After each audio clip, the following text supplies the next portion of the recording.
Romantic কিংবা action যে ঘরানায় বলি না কেন, সবখানেই বিগত দিনে তার অভিনয়ে সফলতার ছাপ মিলেছে। রোমান্টিক ছুঁয়ে দিলাম মন থেকে শুরু করে অ্যাকশন ছবি ঢাকা অ্যাটাক, মিশন এক্সট্রিম কিংবা অগ্নি, সব ছবিতেই ছিল শুভর সফল উপস্থিতি। কিন্তু কথাটা অন্য জায়গায়। মৃত্যু পথযাত্রী ঢালিউডকে এখন বছরে 2 ঈদে ছবি মুক্তি দিয়ে বাঁচিয়ে রাখা হয়। শীর্ষনায়ক শাকিব খানের পর ঈদকেন্দ্রিক সিনেমার নায়ক হিসেবে বর্তমানে আছেন আফরান নিশো, আরিফিন শুভ, সিয়াম আহমেদ ও শরীফুল রাজ।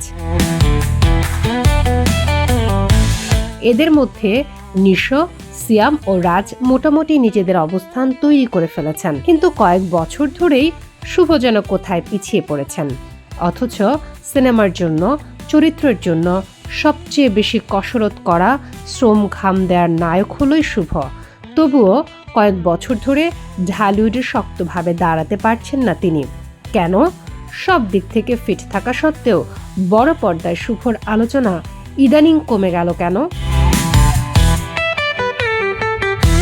কয়েকদিন আগে এফডিসিতে বসে সিনেমার এক সময়ের গুণী একজন পরিচালক বলেছিলেন, শুভর কপাল খারাপ, তার সুযোগের অভাব। শুভ সিনেমায় সব দিক দিয়ে ফিট, এটি তো আর নতুন করে বলার নেই। তার ফিটনেস, অ্যাকশন স্টাইল, নাচ সবই আছে। বাণিজ্যিক অ্যাকশন ঘরানার ছবিতে একেবারে মানানসই নায়ক শুভ।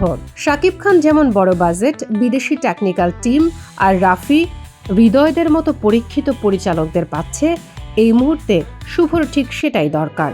সুযোগ পেলেই শুভ নিশ্চিত আলোড়ন তুলবে। কয়েকদিন আগের কথা, মাথায় বড় চুল, মুখে দাড়ি, গোঁফ, রক্তাক্ত শরীরে হাতে রক্তমাখা কুড়াল, এভাবে অ্যাকশন লুকে শুভর কয়েকটি ছবি ফেসবুকে ছড়িয়ে পড়ে। শোনা যাচ্ছে এটি তার নতুন সিনেমার শুটিং স্টিল। নাটোর বা রাজশাহীর শুটিং লোকেশন থেকে ছবিগুলো ফাঁস হয়েছে। শুভর বিপরীতে আছেন বিদ্যা সিনহা মিম। কেউ বলছে ছবির নাম মালিক, আবার কেউ বলছে দ্য কিলার। পরিচালনা করেছেন সাইফ চন্দন। পরে খোঁজ নিয়ে জানা গেল, বড় বাজেটের ছবিতেই এবার নেমেছেন শুভ। এই ছবিতে ভারতের একটি অভিজ্ঞ টেকনিক্যাল টিমও কাজ করছেন। সোশ্যালে আলোচনা এবং কিছু নিউজ পোর্টালে দেখলাম, এই ছবিতে শাকিব খান নাকি কেমিও দিতে পারেন।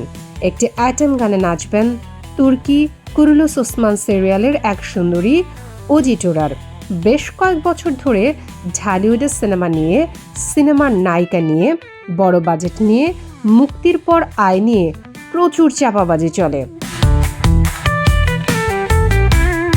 সবকিছু ঠিকঠাক থাকলে, ছড়ানো খবর সত্যি হলে এই ছবিতেই শুভর বাউন্স ব্যাক হতে পারে। কারণ কখন কোন ছবি দর্শকদের মনে প্রাণে দাগ কাটবে তা বলা দায়। তার উপর অ্যাকশন ঘরানার শক্তিশালী ছবিতে শুভকে দেখায় দর্শকদেরও একটা অপেক্ষা আছে। আগামী রোজার ঈদে ছবিটি মুক্তির কথা। ঈদের মুক্তির তালিকায় থাকা অন্য সব ছবিগুলোর সঙ্গে শুভ মিম জুটির ছবিটিও সমান প্রতিযোগিতায় থাকুক, এই প্রত্যাশা। শামীমা আক্তার, বাংলা বাজার পত্রিকা, ডিজিটাল।